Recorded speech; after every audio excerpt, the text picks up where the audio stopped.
Okay. Brittany, please don't laugh at all my jokes.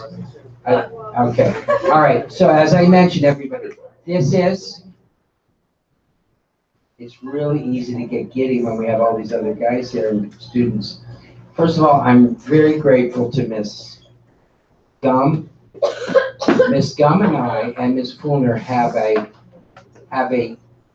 teaching relationship that is based on open inquiry or open inquiry. That is, we ask open-ended questions about teaching and learning.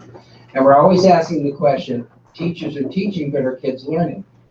And so in the Socratic Seminar, the questions are open-ended. We're looking to expand our understanding of whatever story we're reading. Okay? It's so easy to get giggly. Shut the computers. 1, 2, and 3. Thank you. Thank you, because we really want everybody paying attention. Thank you. And we're going to change out some people every once in a while. Ms. Gum, did you want to say something in the opening up? Yeah, sure. I'm just excited to be a part of it, and thank you guys for welcoming us in.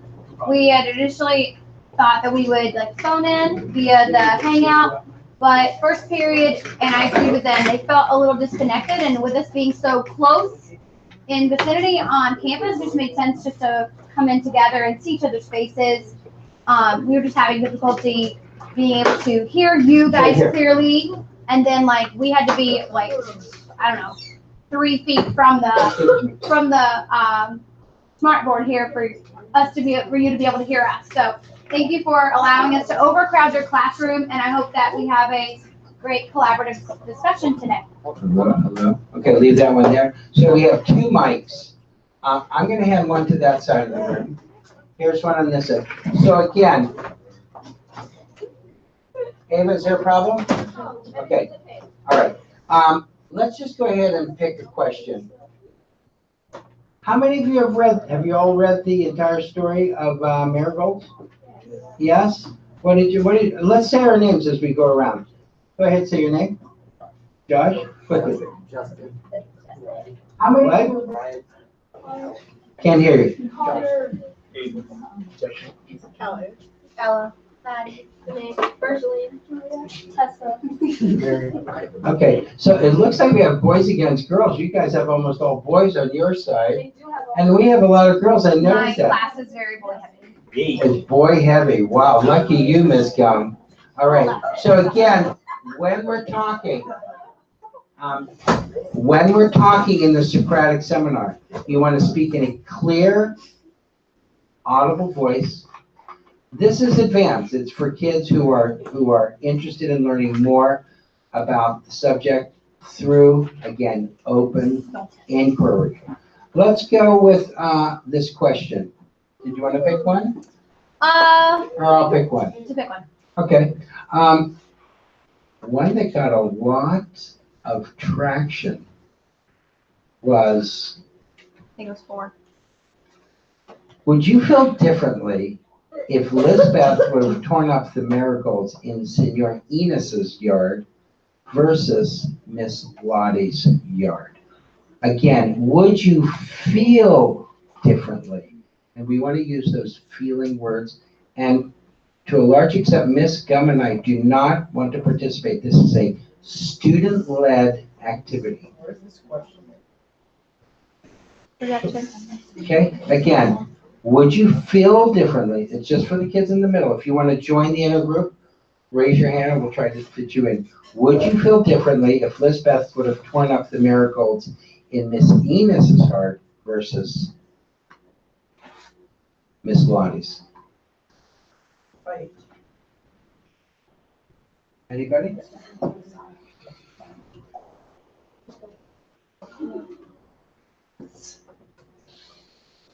How would you feel? Would you feel differently? Anybody want to chime in? How would you feel? Kelly, how would you feel?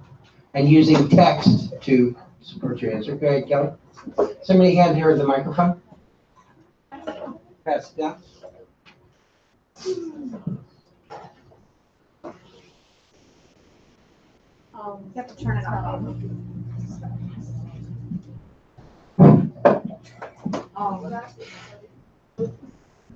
I feel as if I would be more torn if Elizabeth were to tear up the marigolds in Miss Lottie's yard, because Miss Lottie had a more reasonable, well, had a better reason as to why she would plant the marigolds, as opposed to Senor Ines, who is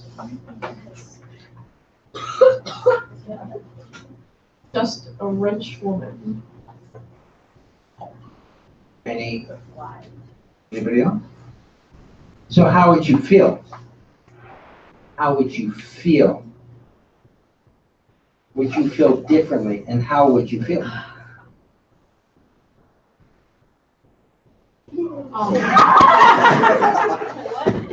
He's mine. I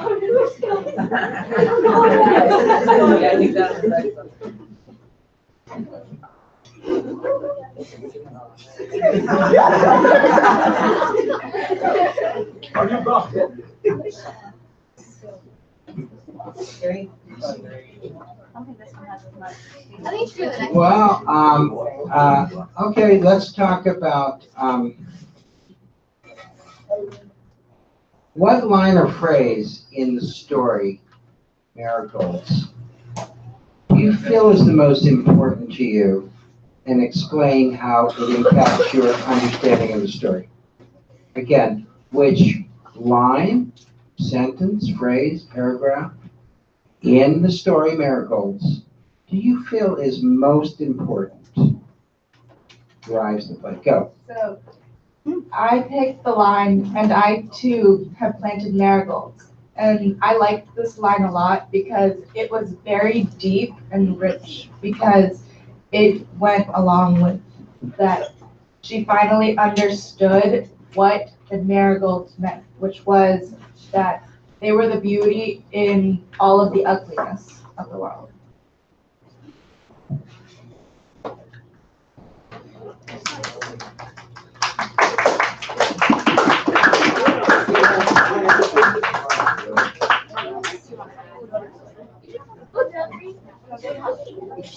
Jeffrey? I agree.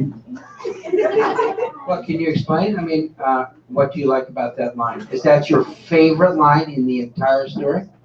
Yes. Good answer. Can you pick another one? What's your second favorite? You want to take a moment to look through everybody and find a line? Find a line that. Anybody else? Everybody agrees this is the central? Yes. I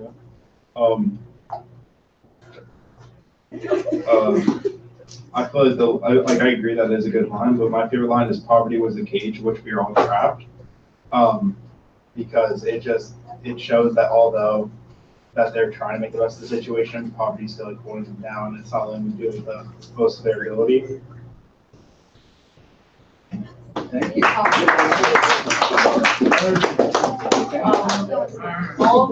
All these sentences are nice, but I would say innocence involves an unseen acceptance of things at face value, and ignorance of the area below the surface. I picked this sentence because it helps the reader finally understand that's what the story is about. Could you say the line one more time and what page it's on? Page 220. Page 224. And what is the line? 3-7. Go ahead and read it one more time. Innocence involves an unseen acceptance of things at face value, an ignorance of area below the surface.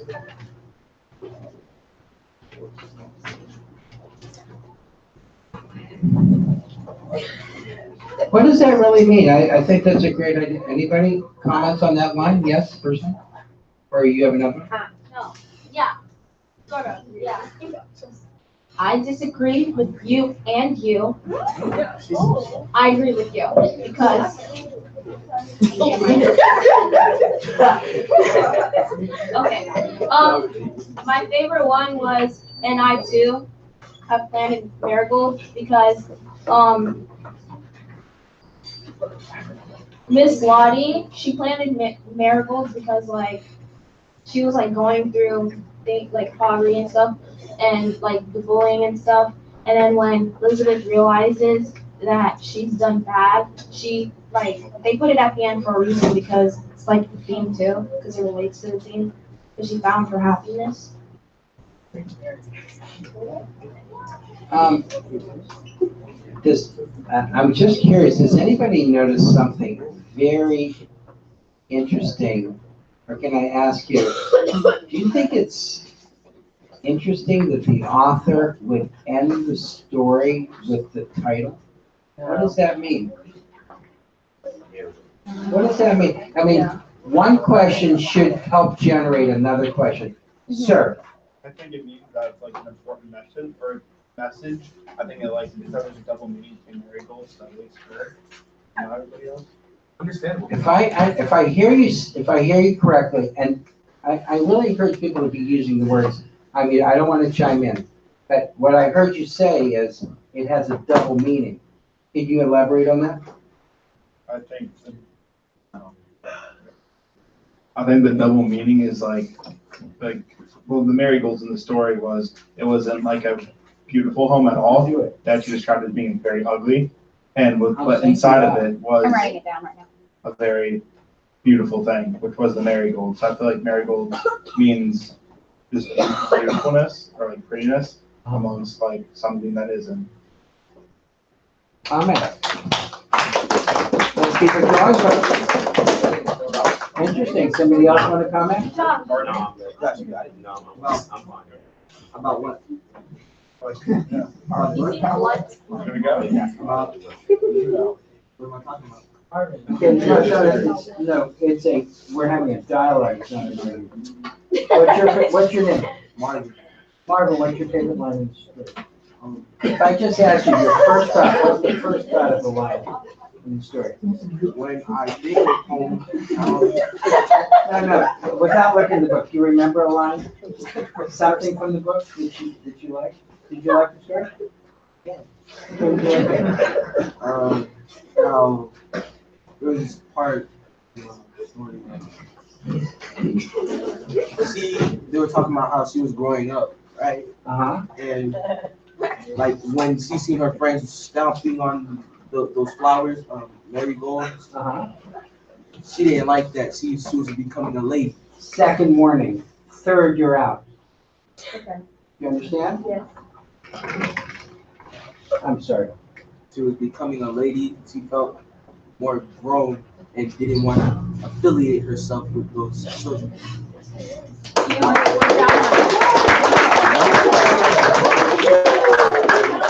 Who said Marvin Henry? Let's keep going.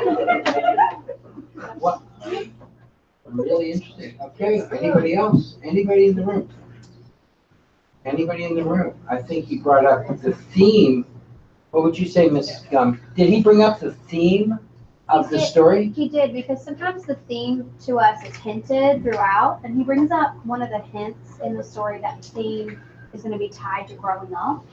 Because when Elizabeth has that feeling when she's playing with Joey, who's 3 years younger than her, and his friends, because that's kind of all they have to do at this time, she really, at the first moment then, when they were trying to, let's go mess with Miss Lottie, she really wasn't into it. It was almost like she felt like she was too old for that now. And then she makes this wild decision to go and tear up her marigolds, which is like going back in time, right? If she's so grown up. So I think it's really interesting that the author hints that to us, that this story, like you're saying, the theme is going to be about growing up, because we see little hints of it and sprinkles of it throughout. And then she makes that mistake, and then the whole theme is like learning from that mistake and growing up from that mistake.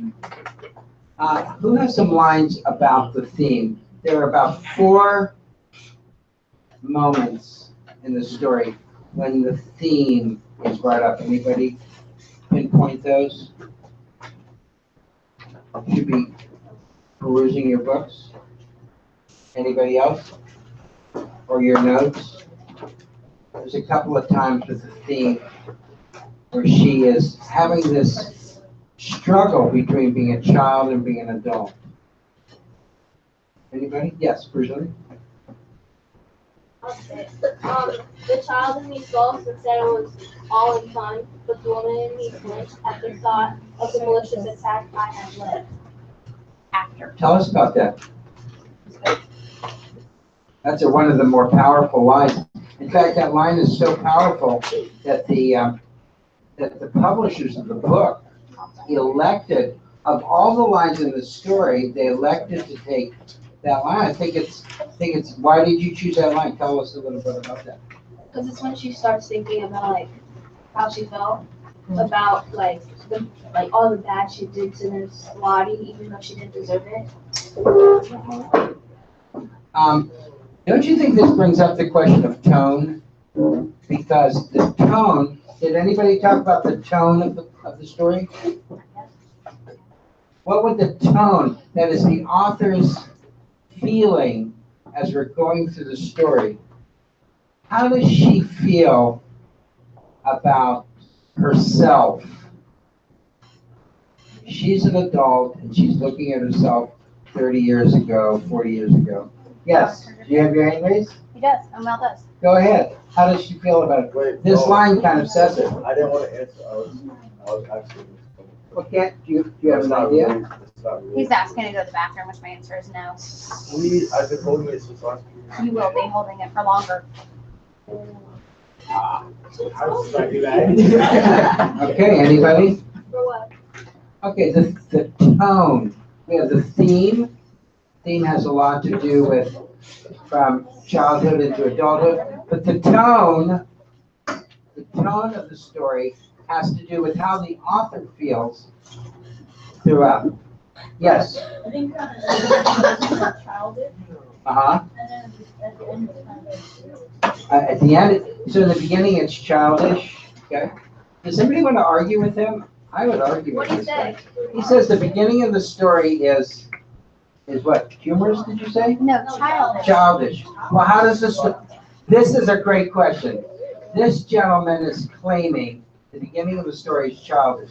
Does anybody want to contest his claim? How does the story begin? Scripted Of? area and the theme. The theme. You're not talking about. What? Sure, the theme is there, yeah. But now we're talking about, what we're saying is this gentleman claimed that the story starts off childish.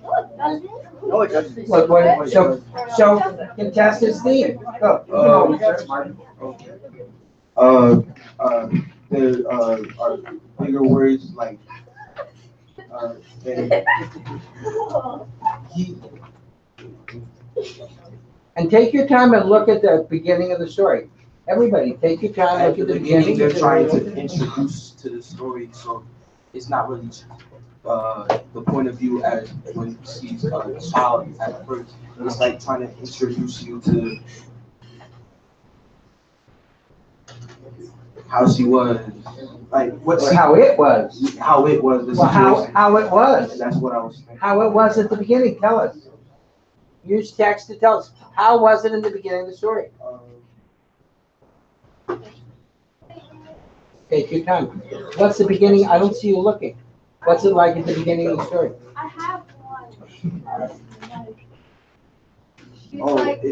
She was talking and then she was like, I remember. It was like a flashback. I have a memory. A brilliant splash, sunny yellow against the dust. Miss Lottie's marigold, she just remembered the marigold. She was getting a flashback. Beautiful. Anybody else? What's going on in the beginning? Yes. In the beginning, I believe it's not childish because it's her as an adult remembering all of her childhood back then, just because of the Marigolds. Oh, Valentina. Interesting. Okay, let's keep going, yeah. Go. Turn it up when she gets it. I think it's very natural because it's like explaining the story. Uh-huh. What was the word? No, what was the word? Just what was the word? I didn't hear it. Explain. He said Before- mutual. Mutual? Neutral. Okay, yeah, I can see She that. said neutral. That's why I said I didn't understand it. I thought she meant neutral. She said neutral. Okay, That's why I got thank you. confused. I didn't know what Thank word you. she At the Go end, ahead. it's like very sad and it like explains the whole story. At the end, it's very sad. Let's go back to the beginning. Tell me about the beginning. Go ahead. It was like talks about their poverty.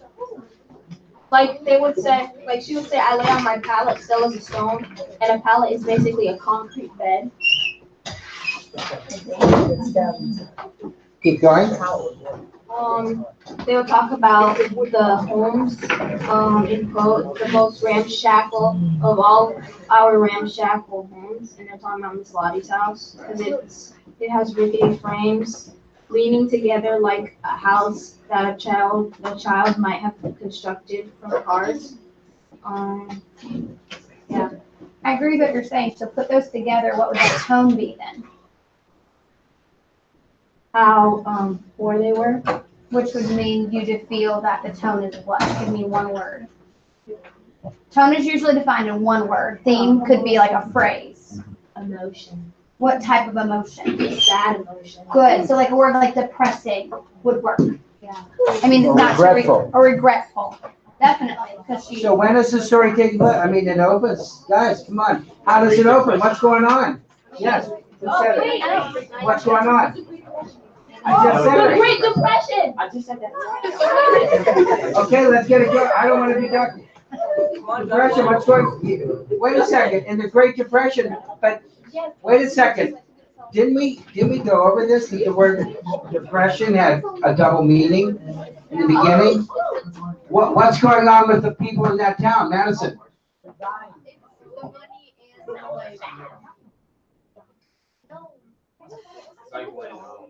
The money and like the way that people are feeling. Pass down the mic, go. Give me some examples. Like the depression, like they're all poor, and then they're all like really sad. Give me an example, where does it say that in the text? I don't remember they said that. It talks about her dad not being able to find work. That's not the beginning. That's the middle. Okay, well, in the beginning. We're talking about the beginning. It talks. Okay. In the beginning, it talks about the black workers of Maryland had always been oppressed. What else? What about their dreams? They, I don't know. What about their dreams at the beginning? Were they reaching their dreams? Yes, what's up?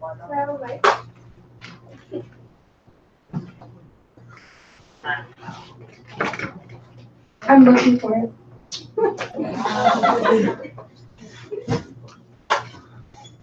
Oh, this is right here. Okay. I feel again the chaotic emotions of adolescence, elusive as smoke. Like, Wow, that's beautiful. yeah, as real as the potted geranium before me now. So like,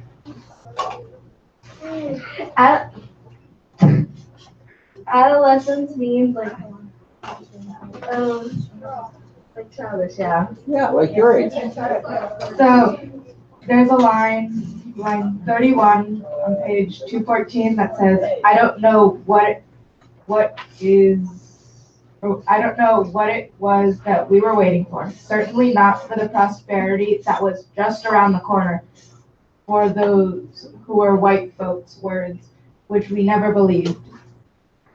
Keep going. Nor did we wait for the hard work and thrift to pay off in shining success as the American dream promised. For we knew better than that too. Yeah, it's done.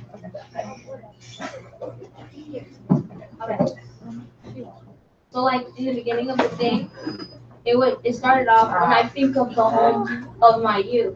So so it's the beginning, her in the present, and she's like talking about this. And I seem to remember the dust, the brown crumbly dust of late summer, a red sterile gas that gets into the eyes and makes them watery. And she would say I would remember only the dry September of the dirt roads and grassless yards of the shanty town where I lived. And she doesn't remember like like detail for detail, but the one thing she does remember is Miss Lottie's miracles. Wow. One thing she does remember. Let's talk about some of the imagery or figurative language. Anybody have a metaphor, a personification, alliteration, any kind of figurative language that you remember? Ms. Gumfuzz, any kind of figurative language that grabbed you, some description? What kind of big descriptions did the author get into? Gentlemen, anything? John Burke. Who said that? What did she say about John Burke? She said a simile. What does she call him? Queer-headed. Say it. She said. Wow, how many of you She like said he was queer-headed. queer-headed? Did that shock you when you heard that word, queer-headed? Yeah, Jacob giggled. I giggled too when I first said it. Queer-headed. What does that mean? What does that mean? He's queer-headed. Dumb? Dumb means you can't talk. Yes? Weird? Yeah, it means kind of weird. Yeah. No, it doesn't. Okay. What else? Keep going. Give us the description. Let's hear that description. It's really good. And then we'll have to go in like 4 minutes. Okay, go.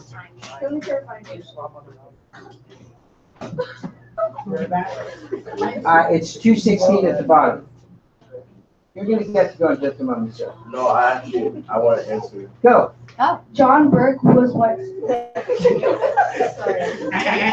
No, you can go first. Okay. John Burke was what was known as queer-headed. Is that all? That's all she says? I love how he says Black and ageless, he sat rocking day in and day out in a mindless stupor, lulled by the monotonous. monotonous squeak squawk of the chair. Okay, go. Oh, Wait, you wanted to say Oh, something? Mel. Oh, I asked, okay. Go. A battered hat atop his shaggy head shaded him from the sun. Usually John Burke was totally unaware of everything outside his dream world. But if you disturbed him, if you intruded upon his fantasies, he would become enraged, strike out at you, and curse at you in some strange enchanted language which only he could understand. We children made a game of thinking of ways to disturb John Burke and then to elude his violent retribution. Did somebody else? Oh, I didn't see that. Oh, what were you gonna say? Oh, Mel. I like the quote in the beginning where it says, I remember only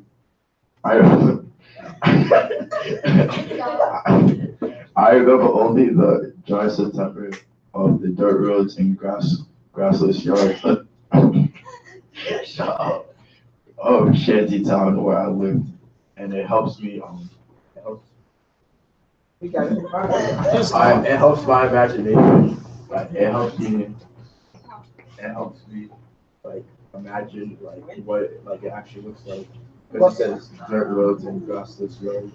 You know, I'm glad you said that because that's a really good example of how powerful imagery can be. And for all of you, when you're writing for Ms. Gum, you want to use imagery to really establish a feeling associated with the visual in the mind of your audience. So I'm glad you mentioned that. Okay, you guys have to go. I want to say to all of you guys, excuse me. First of all, excuse me. I want to thank Ms. Gum. Excuse me, guys. I don't think it's easy to come into another classroom and have excellent behavior. And I think for the most part, Ms. Gum's class had very nice behavior. Guys, I hope we get to do this again sometime. Ms. Gum and I have all kinds of great stories. We got some referrals there. Okay, guys. Hasta la pasta.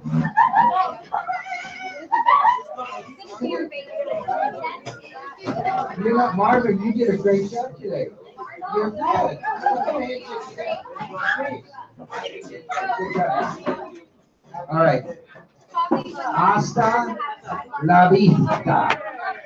My class, not bad. Tessa, you were brilliant. I just try to let somebody else. There's Kyler. Where's your hat?